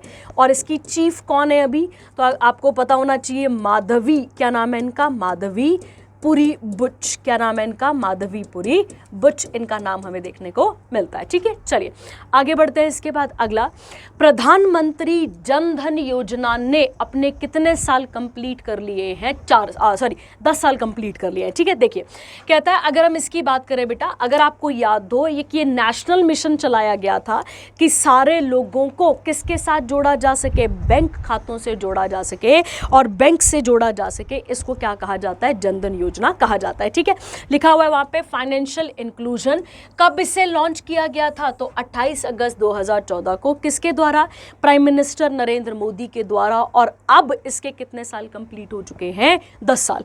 कहता है प्रधानमंत्री जन धन योजना कितने लोगों को जोड़ पाया है यहाँ पर, तो 53.13 करोड़ पीपल किसके साथ जुड़े हैं, बैंकिंग सिस्टम के साथ, याद रखना है आपने यहाँ पर, और पहले इतने थे और अब यहाँ पर बताए गए हैं कितने करोड़ यहाँ पर हो चुके हैं, ठीक है। तो आपको बस ये याद रखना पड़ेगा कब चलाई गई थी, 28 अगस्त 2014 को, और इस बारी कितने साल हो चुके हैं इसको, तो 10 साल इसने अपने कंप्लीट कर दिए हैं, ठीक है। चलिए अगला सेक्शन आता है आपके पास, appointment and person in news, ठीक है। नास्कॉम के बारे में अगर आपको याद हो तो नास्कॉम के बारे में हमने पहले भी पढ़ा था किसी एक करंट अफेयर में, पिछले हफ्ते के करंट अफेयर में हमने नास्कॉम के बारे में पढ़ा था। देखिए बात करते हैं। कहता है सिंधु, क्या नाम है इनका, Gangadharan, the managing director of SAP labs India private limited, इनको नास्कॉम का क्या बनाया गया है, चेयरमैन बनाया गया है, ठीक है। कहता है ये किसको सक्सीड करेंगे, तो क्या नाम होगा इनका, राजेश नाम्बियार, याद रखना है आपने। और अब राजेश नाम्बियार को किसके लिए वहाँ पे नाम दिया गया इनका, प्रेसिडेंट डेजिग्नेट फॉर नास्कॉम के लिए। नास्कॉम की बात करते हैं तो ये एक नॉन प्रॉफिट ऑर्गेनाइजेशन है जो लोगों का इंटरेस्ट बताती है किस तरफ, IT की तरफ बढ़ाती है, और साथ ही साथ BPO की तरफ, बिजनेस प्रोसेस आउटसोर्सिंग की तरफ। और इसके हेडक्वार्टर कहाँ पर है, तो आप याद रखेंगे नोएडा, और नोएडा कहाँ पर आता है, उत्तर प्रदेश। ये हमने पिछले करंट अफेयर में भी किया हुआ है बेटा, अगर आपने पिछला करंट अफेयर अच्छे से पढ़ा होगा तो हमने पढ़ा है वहाँ पर भी, ठीक है। चलिए आगे बढ़ते हैं। इसके बाद अगला इंपॉर्टेंट करंट अफेयर कौन सा आता है अपने पास, अगला most important current affair, question chances बन सकते हैं यहाँ से, चांसेस बन सकते हैं यहाँ से क्वेश्चन के, ठीक है। चलिए बात करते हैं यहाँ पर, इसके बारे में डिटेल में बात करते हैं। देखिए कहता है यहाँ पर जय शाह जो कि BCCI के सेक्रेटरी थे और अब उन्हें इलेक्ट किया गया है as a chairman of ICC। याद करिए हमने अगर पिछला करंट अफेयर अच्छे से पढ़ा होगा तो वुमेन क्रिकेट टीम का, वुमेन क्रिकेट कहाँ पर होने वाला था, याद करिए कहाँ पर होना था, बांग्लादेश में, पर उसका वेन्यू शिफ्ट कर दिया गया था कहाँ पे, तो अगर आपको याद हो उसका वेन्यू शिफ्ट किया गया था दुबई में, और दुबई में ही किसके हेडक्वार्टर हैं, तो आपको याद रखना है किसके हैं, ICC के, ठीक है, याद रखेंगे। चलिए कहता है शाह जो हैं वो यंगेस्ट एवर चेयरमैन बन चुके हैं हमारे इंटरनेशनल क्रिकेट काउंसिल के इतिहास में, और ये 5वें इंडियन बने हैं जो कि किसके अंदर जा रहे हैं, ICC के अंदर, और 3rd इंडियन है जो क्या करेंगे, उनके चेयरमैन बनेंगे या फिर उसको चेयर करेंगे, ठीक है। वो अदर इंडियन 4 कौन कौन है, जगमोहन दालमिया, उसके बाद आते हैं शरद पवार, उसके बाद है N श्रीनिवासन, उसके बाद है शशांक मनोहर, और अभी कौन बने हैं, जय शाह, ठीक है। अब कहता है he had become the youngest, कौन सी उम्र के, भाई पढ़िए जरा सा, तो ये बीसीसीआई के सेक्रेटरी बने थे कब, 31 साल की उम्र में। ठीक है, तो चलिए मोस्ट इंपॉर्टेंट है ये करंट अफेयर, आपको याद करना पड़ेगा, देखना पड़ेगा। ठीक है, आगे आईसीसी की स्थापना जो है वो किस नाम से की गई थी, तो इंपीरियल क्रिकेट कॉन्फ्रेंस 1909 में। इसका नाम बदला गया था 1965 में और क्या रखा गया था, इंटरनेशनल क्रिकेट कॉन्फ्रेंस। फिर इसका नाम चेंज किया जाता है 1987 में और नाम रखा जाता है इंटरनेशनल क्रिकेट काउंसिल। चेयरमैन कौन है इसके, ग्रेग बार्कले, याद रखना है आपने। सीईओ कौन है, जियोफ करके, और हेडक्वार्टर कहाँ पर आते हैं, दुबई में, ये आपको यहाँ पर क्लियर रखना है। ठीक है, आगे उसके बाद आता है आपके पास chairman and CEO of railway board की हम बात करते हैं। ठीक है, देखिए बेटा, अब इसको तो पढ़ ही लेते हैं, पहले इसी को पढ़ लेते हैं। ठीक है, appointment committee of the cabinet ने अप्रूव कर दिया है कि अब सतीश कुमार जो हैं वो क्या बनेंगे, यहाँ पर CEO as well as chairman of Indian railway board के बनेंगे। ठीक है, और मिनिस्ट्री ऑफ रेलवे अभी किसके पास है, तो आपको याद रखना है अश्विनी वैष्णव के पास आती है। कौन सी वाला मंत्रालय, तो कौन सा मंत्रालय आता है उनके पास, मिनिस्ट्री ऑफ रेलवेज। उसके बाद कहता है कुमार जो है, मतलब जो सतीश कुमार है, वो पहले पर्सन बन जाएंगे दलित कम्युनिटी के और एससी के जो किस पोजीशन को होल्ड करेंगे, आईआरबी के इतिहास में। ठीक है, अगला इंडियन रेलवेज की स्थापना कब की गई थी। अब यहां से क्वेश्चन निकालिए पहला वाला, इसकी स्थापना की जब हम बात करते हैं तो हमें याद होना चाहिए 16 अप्रैल 1853 को। ठीक है, कहां से कहां पहली ट्रेन चलाई गई थी, याद करो, पहली पैसेंजर ट्रेन चली थी बॉम्बे टू थाने। कहां चली थी बेटा, बॉम्बे टू थाने, और अप्रॉक्स कितना किलोमीटर चली थी, 34 किलोमीटर। और इस समय अंग्रेज थे अपने पास यहाँ पे, तो कौन था यहाँ पे, लॉर्ड डलहौजी। कौन था यहाँ पे, लॉर्ड डलहौजी। और लॉर्ड डलहौजी को ही हम किस नाम से जान लेते हैं, तो इसे हम फादर ऑफ इंडियन रेलवेज भी कह देते हैं। तो ध्यान रखना है आपने, फादर ऑफ इंडियन रेलवेज किसे कहा जाता है, डलहौजी को कहा जाता है। ठीक है, क्लियर रखना है आपने ये वाला भी। चलिए आगे बढ़ते हैं इसके साथ। अगला इंपॉर्टेंट करंट अफेयर, अगला आता है न्यू डायरेक्टर जनरल बने हैं किसके, एनएसजी के। एनएसजी की पहले बात कर लेते हैं, ये समझ लेते हैं। ठीक है, देखिए एनएसजी को ब्लैक कैट कहा जाता है, इंडियन काउंटर टेररिज्म और काउंटर हाईजैक फोर्स है ये। ठीक है, मतलब जहां टेररिज्म एक्टिविटी हो जाए, जहां पे हाईजैकिंग हो जाए, प्लेन हाईजैक हो जाए, वहां पर पार्टिसिपेट करने वाली, परफॉर्म करने वाली बॉडी का नाम क्या है, तो आपको याद रखना है एनएसजी। और एनएसजी किसके अंडर काम करती है, तो मिनिस्ट्री ऑफ होम अफेयर्स के अंदर। और अब किसे अपॉइंट किया गया, इसके बारे में बात कर लेते हैं। क्या नाम है इनका, बी श्रीनिवासन। क्या नाम है इनका, बी श्रीनिवासन। ये आपको यहां पर याद रखना है। ठीक है, इन्होंने अगर हमें पता हो तो ऑपरेशन थंडरबोल्ट, ऑपरेशन उसके बाद टॉर्नेडो, ऑपरेशन अश्वमेध, बहुत सारी जगहों पर पार्टिसिपेट करा है एनएसजी ने, ये आपको यहां पर क्लियर रखना है। ठीक है, चलिए आगे बढ़ते हैं। इसके बाद अगला इंपॉर्टेंट करंट अफेयर, एप्पल के न्यू चीफ फाइनेंशियल ऑफिसर बने, एप्पल के चीफ नहीं बने, एप्पल के मतलब एप्पल के चीफ फाइनेंशियल ऑफिसर कौन बने हैं, ये याद रखना है। क्या नाम है इनका, केवन पारक, इंडियन ओरिजिन इंजीनियर हैं, याद रखना है आपने। और ये नेक्स्ट क्या बनेंगे यहाँ पे, सीएफओ बनेंगे। और ध्यान रखना है कब से अपनी गद्दी को संभालेंगे, 1 जनवरी 2025 से। और किसे सक्सीड कर रहे हैं यहाँ पे, तो ल्यूका को, बस इतना सा याद रखना है, और ना भी याद रहे चलेगा, बस नाम याद रख लो, है ना। इंडियन ओरिजिन है, ये इंपॉर्टेंट हो गया। ठीक है, चलिए आगे बढ़ते हैं। इसके बाद अगला कौन सा फील्ड आता है आपके पास, स्पोर्ट्स के बारे में बात कर लेते हैं। ठीक है, चलिए पहला important current affair Neeraj Chopra से ही एसोसिएट होता है, देखते हैं। ठीक है, देखिए बच्चा, कहता है इंडिया के जेवलिन थ्रोअर, क्या नाम है उनका, नीरज चोपड़ा, जिन्होंने इस बार ओलंपिक्स में कौन सा वाला मेडल लिया है, याद करो, सिल्वर।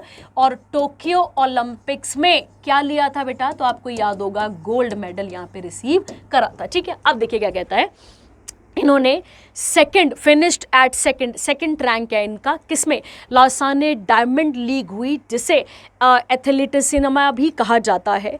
और कितना इनका थ्रो रहा इस बार, 89.49 मीटर्स, ये हमें यहाँ पर याद करना पड़ेगा। ठीक है, देखिए अगर हम बात करें लाइसाने डायमंड जो है, इसको ऑर्गेनाइज किसने करा था, तो वर्ल्ड एथलेटिक्स ने। और कहाँ पर हुई थी ये, तो आपको याद रखना है, पॉइंट आईएस ओलंपिक स्टेडियम कहाँ पर आता है, लाओसाने, स्विट्जरलैंड में। ठीक है, उसके बाद है Andrew Peters of Grenada won the event of throw. तो इनका क्या रैंक आ जाएगा यहाँ पे, फर्स्ट, और सेकंड किसका आ जाएगा आपके पास यहाँ पर, नीरज चोपड़ा का आपको याद रखना है। और थर्ड किसका है, तो जूलियन वेबर का, कहाँ से बिलोंग करते हैं ये, जर्मनी से, याद रखना है।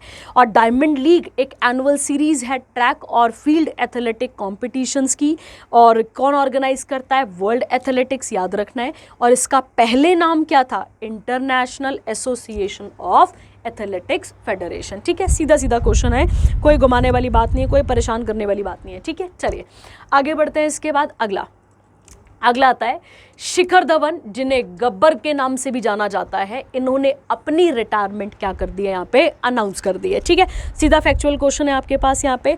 अच्छा, क्रिकेट टूर्नामेंट की बात करें तो आपको पता होगा दुलीप ट्रॉफी, आपको पता होगा रणजी ट्रॉफी के बारे में, आपको पता होगा विजय हजारा ट्रॉफी के बारे में। ठीक है, मुझे लगता है इंडियंस को क्रिकेट के बारे में नॉलेज देना तो वैसे ही रहेगा, आपको बहुत पता होता है इसके बारे में। ठीक है, चलिए ध्यान रखेंगे आप इनके बारे में भी। अगला आता है बेटा यहाँ पर आपके पास फार्मूला 1 कार रेसिंग की अगर हम बात करें यहाँ पर तो देख लेते हैं। कहता है मैक्लेरेंस लैंडो नॉरिस की अगर हम बात करें, अब ब्रिटिश रेसिंग ड्राइवर, इनको फार्मूला 1 का टाइटल मिला, याद रखेंगे आप यहाँ पर। और ये कहाँ पर हुआ था, तो नीदरलैंड में हुआ था, ये आपको यहाँ पर याद रखना पड़ेगा। ठीक है, बाकी फर्स्ट याद रखो। और सेकंड किसका रैंक आया है, तो रेड बुल के, क्या नाम है इनका, मैक्स, इतना याद रख लो। और थर्ड पोजीशन किसकी है, फरारी के, क्या नाम है इनका, चार्ल्स करके, इतना याद रख लो। ठीक है, इतना काफ़ी है हमारे लिए। चलिए आगे बढ़ते हैं इसके बाद और अगला इंपॉर्टेंट करंट अफेयर शुरू करते हैं। ठीक है, अगला आता है क्रिकेटर डेविड मलान, इन्होंने भी क्या कर दिया है, अपने रिटायरमेंट को घोषित कर दिया है। ये कौन से क्रिकेटर हैं, तो ये इंग्लिश क्रिकेटर हैं, 37 साल के हो चुके हैं। और अगर हम बात करें तो world number 1 T20 international batter रहे हैं ये, तो इन्होंने भी क्या कर दिया, यहाँ पे रिटायरमेंट घोषित कर दी है। ठीक है, सीधा फैक्चुअल है। आगे इसके बाद एशियन सर्फिंग पता ना बेटा, इसे कहा जाता है सर्फिंग, पानी वाला है ना, सर्फिंग इसके लिए वर्ड यूज होता है। देखिए कहता है इंडियन सर्फिंग टीम फीचरिंग, कौन है यहाँ पर, क्या नाम है इनका, नाम पढ़ते हैं, कमाली प्रकाश, अजीश अली, श्रीकांत डी और संजय सेल्वामणि। ठीक है, इनको क्या मिला यहाँ पर, इनको सिल्वर मेडल दिया गया है, याद रखेंगे आप। और ये कहाँ पर किया गया है, मालदीव्स में। कहाँ पर किया गया है, मालदीव्स में। अच्छा, मालदीव्स की जब हम बात करते हैं तो इंडिया इसके साथ बॉर्डर शेयर करता है, पर कौन सा वाला, लैंड बॉर्डर या फिर सी बॉर्डर या फिर वाटर बॉडी, जो भी आप इसे कहना चाहें, तो आप याद रखेंगे सी बॉर्डर शेयर करता है। और मालदीव्स के साथ ही हमारा एक यूटी बॉर्डर तो नहीं, वाटर बॉडी शेयर कर रहा है, क्या नाम है उसका, लक्षद्वीप। ये आपको यहाँ पर याद रखना है। ठीक है, और लक्षद्वीप और मालदीव्स को अलग करने वाली इमेजिनरी लाइन का नाम क्या है, 8 डिग्री चैनल। अब डिग्री चैनल कुछ नहीं होता है, याद रखना है, 8 डिग्री लैटिट्यूड आपको क्लासेस में कराया जाता है, 0 डिग्री लैटिट्यूड, फिर आप 23.5 पढ़ते हैं, तो 0 के बाद 1 2 3 और सो ऑन, वो कहाँ तक जाएगा आपके पास, 23 तक का। ठीक है, चलिए, तो 8 डिग्री चैनल किस किस को सेपरेट कर देता है, लक्षद्वीप और मालदीव्स को सेपरेट करता है। आप मुझे बताएंगे यहाँ पर कि जो 9th डिग्री चैनल है और 10 डिग्री चैनल है, वो क्या अंडमान निकोबार के साथ एसोसिएटेड है या लक्षद्वीप के साथ है, आप मुझे बताएंगे। ठीक है, चलिए उसके बाद यहाँ पे देख लेते हैं, अगर हम बात करें एशियन सर्फिंग फेडरेशन के हेडक्वार्टर कहाँ पर है, टोक्यो, जापान में। और अभी हमने करंट अफेयर पढ़ा है, जापान में 2+2 मिनिस्ट्रल मीटिंग वहाँ पर चल रही है। ठीक है, चलिए हो गया आपके पास। और जापान को ही क्या कहते हैं हम, लैंड ऑफ राइजिंग सन इसे कहा जाता है। और इंडिया में लैंड ऑफ राइजिंग सन किसे कहा जाता है, अरुणाचल प्रदेश को, ध्यान रखना है, किसे कहा जाता है, अरुणाचल प्रदेश को। चलिए अगला आता है एशियन अंडर 15 बैडमिंटन चैंपियनशिप, इसके बारे में बात कर लेते हैं। ठीक है, पहला क्वेश्चन यहाँ पर आपके पास, इंडियन बैडमिंटन, क्या नाम है इनका, तन्वी पात्री, और किस राज्य से बिलोंग करती हैं, सीधा क्वेश्चन आपके पास, क्या टिक करेंगे आप, ओडिशा। इन्होंने क्या जीता है यहाँ पर, तो वुमेन सिंगल टाइटल, कहाँ पर, एशियन अंडर 15 जूनियर चैंपियनशिप, कहाँ पर हुई है ये, चेंगडू कहाँ पर आता है बेटा, चाइना में, ये आपको यहाँ पर याद रखना है। ठीक है, द विक्ट्री मार्क्स पात्री या पैट्री, जो भी इनका नाम पढ़ेंगे, पात्री, as the 3rd Indian to claim this prestigious title, she beat. अब ये बेटा नाम अपने आप में बहुत खतरनाक है, ठीक है, आप इसे पढ़ लेंगे। ठीक है, हुएन करके याद रख लेना। चलिए आगे बढ़ते हैं इसके साथ। अगला आता है आपके पास कौन सा वाला फील्ड, साइंस और टेक की बात यहाँ पर कर लेते हैं। ठीक है, मोस्ट इम्पॉर्टेंट करंट अफेयर, ठीक है, अगर आप डिफेंस की तैयारी कर रहे हैं तब भी, और क्योंकि इस साल जो है वो हम ईयर ऑफ टेक्नोलॉजी, डिफेंस को बहुत ही ज़्यादा प्रमोट कर रहे हैं इस पूरे साल में। वैसे हम 2023 से लगे पड़े हैं, पर 24 से आपको ज़्यादा क्लियर रखना है, ठीक है। अब देखिए क्या कहा गया है बेटा यहाँ पर कि हमने, इंडिया ने पहला क्या लॉन्च करा है, रीयूजेबल हाइब्रिड रॉकेट। क्या नाम है इसका, रोहिणी-1, आपको क्लियर रखना पड़ेगा, ठीक है। बात करते हैं इसके बारे में, क्या क्या चीज़ें बोली जा रही हैं। कहता है इंडिया ने सक्सेसफुली लॉन्च करा है पहला रीयूजेबल रॉकेट, जिसका नाम क्या है बेटा, रोहिणी-1। और कहाँ से इसे लॉन्च किया गया है, तो आप याद रखेंगे चेन्नई से। चेन्नई कहाँ पर आता है, तमिलनाडु पे, याद रखना है। और किसके साथ मिलकर, मतलब किसकी पार्टनरशिप के साथ किया गया, मतलब कंपनी का नाम क्या है, स्टार्टअप का नाम क्या है, तो एक स्टार्टअप का नाम क्या है, स्पेस जोन इंडिया, और दूसरे का नाम क्या है, मार्टिन ग्रुप। ये आपको यहां पर याद रखना पड़ेगा, ठीक है। The rocket was lifted on from a mobile launch pad, याद रखना है आपने, ये मोबाइल की सहायता से इसे लॉन्च किया जाएगा, क्लियर रखेंगे आप अपने पास। और अगला पॉइंट क्या कहता है इसके साथ ही यहाँ पर, ये तो हो गया आपके पास, कहता है इसके अंदर 3 क्यूब सैटेलाइट जाएंगी और 50 PICO सैटेलाइट जाएंगी, जो कि क्या क्या इंफॉर्मेशन गैदर करेंगी। अब पढ़िए जरा सा यहाँ से, ठीक है, क्या क्या इंफॉर्मेशन गैदर करेंगी वो आपको देखना है। पहला, ये क्या लेकर आएंगी हमारे पास, एटमॉस्फेरिक कंडीशंस लेकर आएंगी, या उनके बारे में हमें बताएंगी, जैसे cosmic radiation intensity, UV rays के बारे में, एयर क्वालिटी, रेडिएशन इंटेंसिटी, इन सब के बारे में हमें बताएंगी, ठीक है, याद रखना है। रोहिणी मिशन की बात करते हैं अगर हम, तो ये एक रोहिणी जो है वो सीरीज ऑफ रॉकेट है, जिसमें एक आता है रोहिणी-1, रोहिणी-2, रोहिणी-3, याद रखना है आपने। और इसका ऑल्टीट्यूड की अगर हम बात करें तो 1 किलोमीटर से 500 किलोमीटर तक की बात की गई है, ठीक है। अगर हम बात करें रोहिणी-1, 100% पायरोटेक्निक का मतलब होता है बेटा फायर फ्री, कह सकते हैं आप इसे। और TNT का मतलब होता है, अगर आप देखें तो ये वर्ड यूज़ किया जाता है किसके लिए, एक्सप्लोसिव, मतलब फटने वाला, ठीक है, फटने वाला, इसके लिए वर्ड यहाँ पर यूज़ किया जाता है। और अगला कहता है it uses hybrid propulsion system, जिसके अंदर solid fuel and liquid oxidizer technology. देखो बेटा, किसी भी चीज़ को चलाने के लिए, ऑक्सीजन की आग जलाने के लिए, या कुछ भी ऐसा क्या बोल सकते हैं आप इसे, हाँ, जलाने के लिए वर्ड यूज़ कर लो, किसकी ज़रूरत पड़ती है आपको, आग की ज़रूरत पड़ती है, और आग के लिए ऑक्सीजन चाहिए होती है, तो आप यहाँ पे देख सकते हैं, ठीक है। चलिए, हो गया आपके पास यहाँ तक का। अगला बढ़ते हैं इसके साथ, अगला इंपॉर्टेंट करंट अफेयर।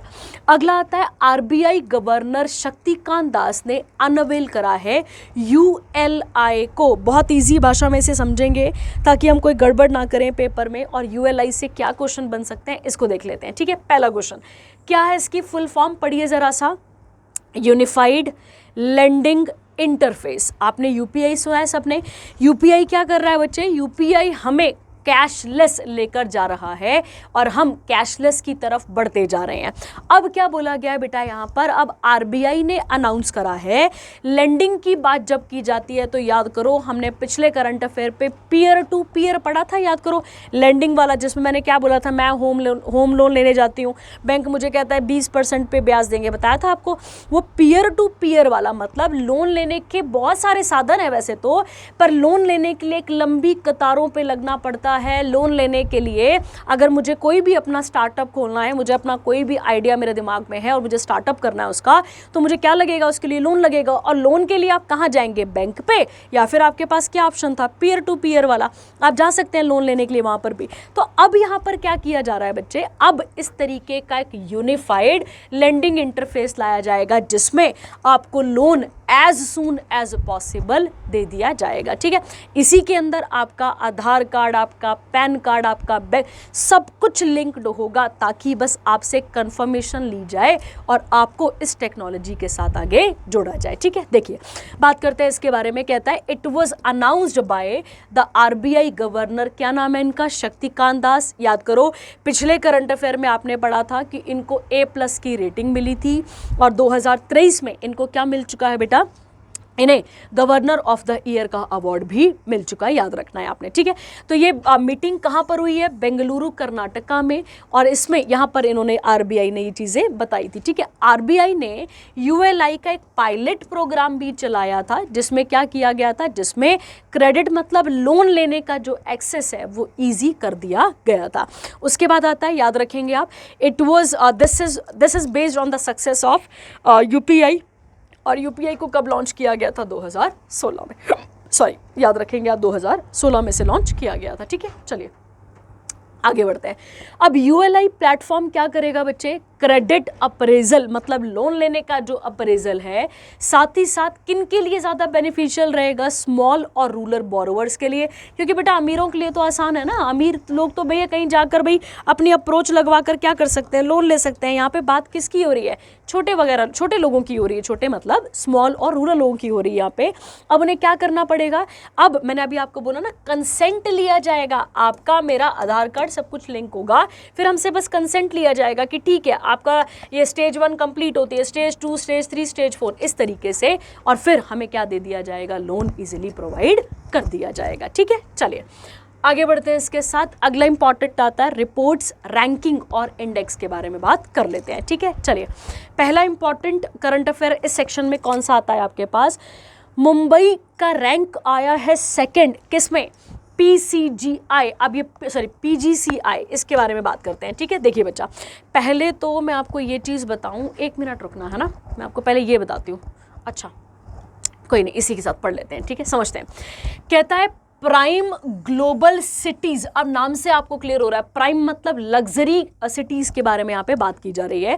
कहता है PGCI की बात का अगर हम करें तो इन्होंने अपना क्या करा है, एक यहाँ पे पब्लिश करा है इंटरनेशनल, सॉरी ऐसा कहेंगे, प्राइम ग्लोबल सिटीज इंडेक्स को पब्लिश करा है किसने, international property consultant Knight Frank ने, और इनके अकॉर्डिंग महाराष्ट्र जो है, जो महाराष्ट्र मुंबई आती है और जो दिल्ली आती है, वो सेकंड और थर्ड पोजीशन में है respectively among 44 cities globally in annual price. मतलब बोलने का मतलब है जहां पर लग्जरी रेसिडेंशियल प्रॉपर्टीज है, बेटा देखो भैया मुंबई तो माया नगरी है ना, और दिल्ली भी दिलवालों की, तो बहुत सारा पैसे की यहाँ पे बात चल रही है, ठीक है। कहता है इंडियाज फाइनेंशियल कैपिटल सिटी, कौन सी है इंडिया की फाइनेंशियल कैपिटल सिटी, मुंबई, याद रखेंगे आप यहाँ पे।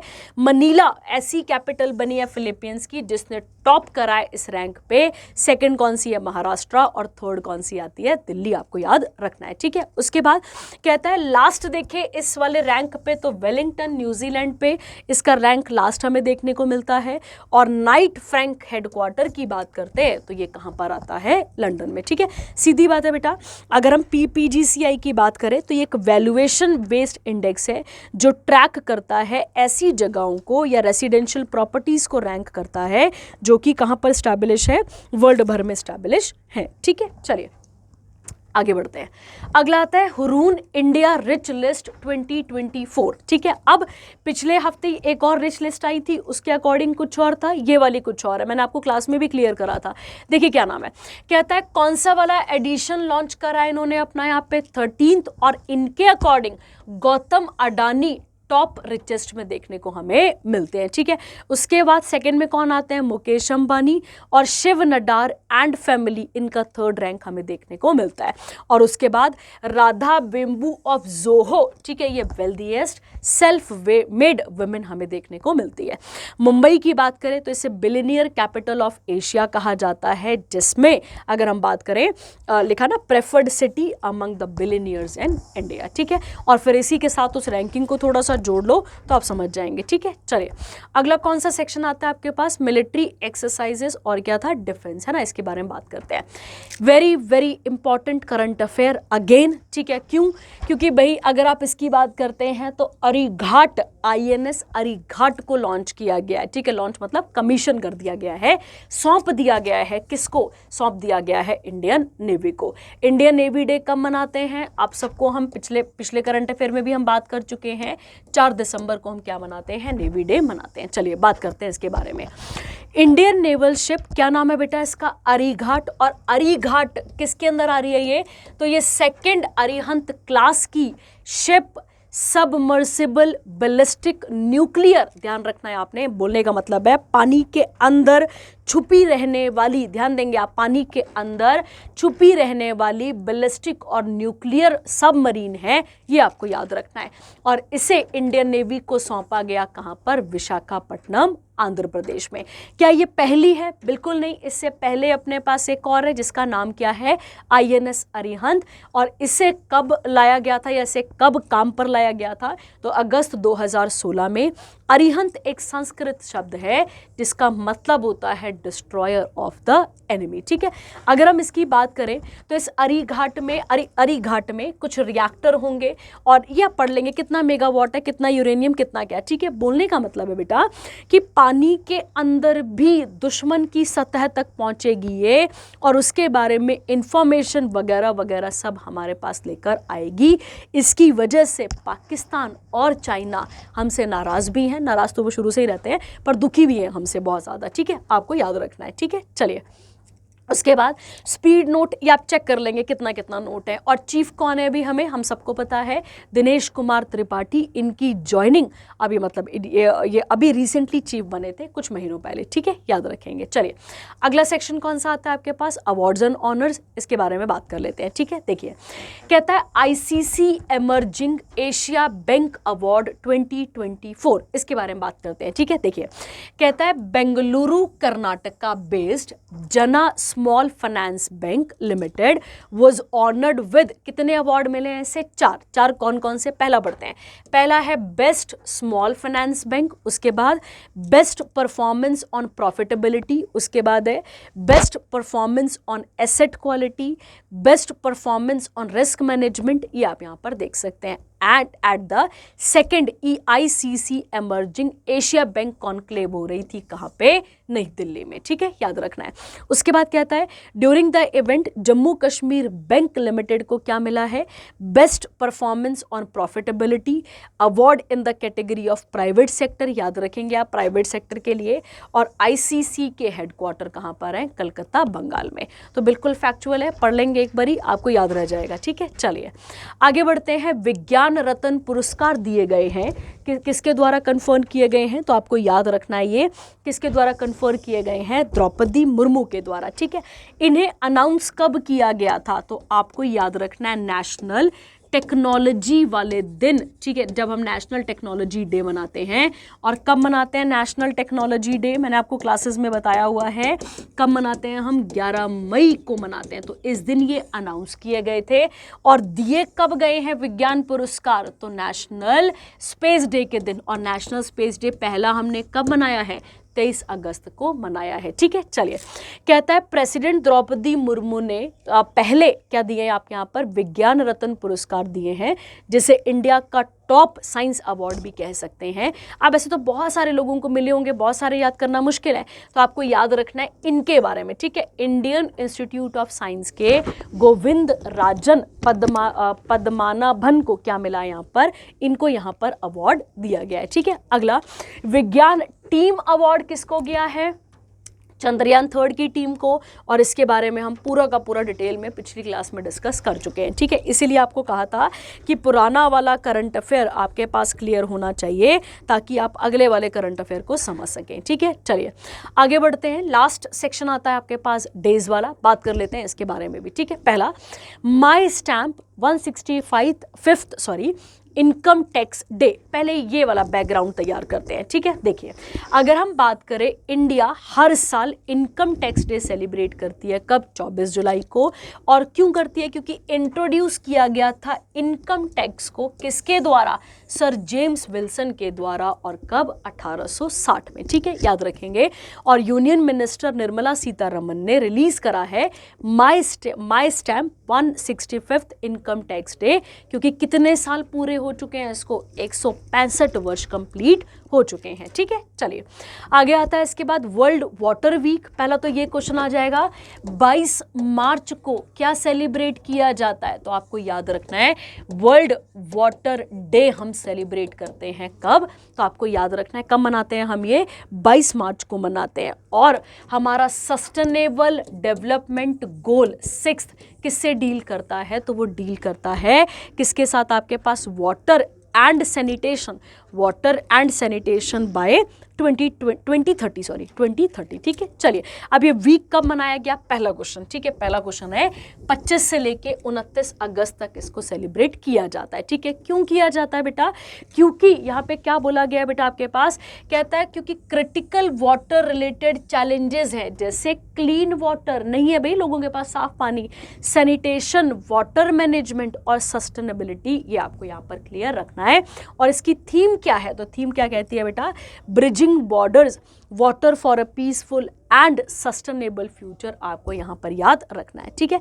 1991 में स्टॉकहोम ने सेलिब्रेट किया था clean water with the public festival which included, पहला वाटर सिंपोजियम हुआ था और वर्ल्ड के लीड उस समय के लीड साइंटिस्ट जो थे वो यहाँ पर आए थे और उन्होंने वाटर के जो इम्पोर्टेंस है, वाटर की जो चीज़ें हैं उसके बारे में यहाँ पर बताया था, ठीक है। इसी के साथ आगे अगर हम बात करें, इसी को, इस सिंपोजियम को, इस मीटिंग को आज हम किस नाम से जानते हैं, वर्ल्ड वाटर वीक के नाम से जानते हैं। तो इसका हेडक्वार्टर कहाँ पर आएगा, स्टॉकहोम स्वीडन में। और कब बना है बच्चा, ये 1991 में, ठीक है। चलिए उसके बाद आता है national sports day, very very important day हमारे लिए। अगेन कब मनाया जाता है, 29 अगस्त को। और किसकी याद में मनाते हैं भाई हम, तो हम सबको पता है किसकी याद में मनाते हैं, मेजर ध्यानचंद सिंह की याद में हम मनाते हैं। इन्हें विजार्ड ऑफ हॉकी भी कहा जाता है, अगर आपको पता हो, इन्हें विजार्ड ऑफ हॉकी कहा जाता है। इन्हीं को मैजिशियन भी कहा जाता है, तो आप याद रखेंगे इन्हीं को मैजिशियन भी कहा जाता है, ये भी आपको यहाँ पर क्लियर रखना है, ठीक है। और इन्हीं के नाम पर इंडिया का सबसे हाईएस्ट स्पोर्टिंग ऑनर दिया जाता है, जिसका नाम क्या है, मेजर ध्यानचंद खेल रत्न अवार्ड, ये आपको यहाँ पर याद रखना है, ठीक है। और इनका जन्म कब हुआ था, 29 अगस्त 1905 को। कहाँ पर हुआ था, इलाहाबाद में, जो कि आज कहाँ पर आता है, प्रयागराज उत्तर प्रदेश में, ठीक है। चलिए आगे बढ़ते हैं। इसके बाद अगला आता है आपके पास international day against nuclear test, ठीक है।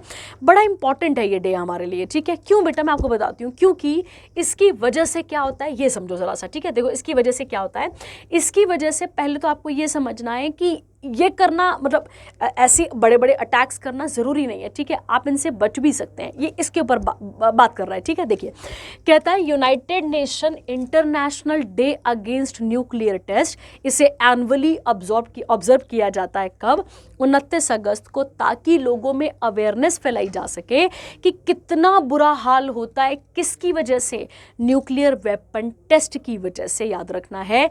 और and the urgent need to cease them to work toward a nuclear weapon free world, मतलब हमें किस तरफ जाना है अब, न्यूक्लियर वेपन फ्री वर्ल्ड की तरफ यहाँ पर जाना है, ठीक है। 2 दिसंबर 2009 को ये 64th सेशन हुआ था यूनाइटेड नेशन जनरल असेंबली का, और तब वहाँ पे डिसाइड किया गया था कि हम हर साल 29 अगस्त को क्या मनाएंगे, international day against nuclear test मनाएंगे। और इस रेजोल्यूशन को इनिशिएट किसने करा था, कजाकिस्तान ने, याद रखना है आपने। और उसके अलावा कुछ और स्पॉन्सर्स भी थे और को स्पॉन्सर्स भी थे, ठीक है। ये आपको यहाँ पर याद रखना है, ठीक है। चलिए आगे बढ़ते हैं। ख़त्म होते हैं करंट अफेयर हमारे पास। अब इसके साथ न्यूक्लियर के साथ आप या ऐड कर लेंगे हिरोशिमा डे, नागासाकी डे आप जोड़ सकते हैं। आप मुझे बताएंगे 2 क्वेश्चन यहाँ से, father of India's nuclear research किसे कहा जाता है, ठीक है। आप मुझे बताएंगे, ये बड़ा इंपॉर्टेंट क्वेश्चन है आपके पास। क्या इनका नाम, चलो मैं नहीं बता रही, आप बताएंगे मुझे ये वाला, ठीक है।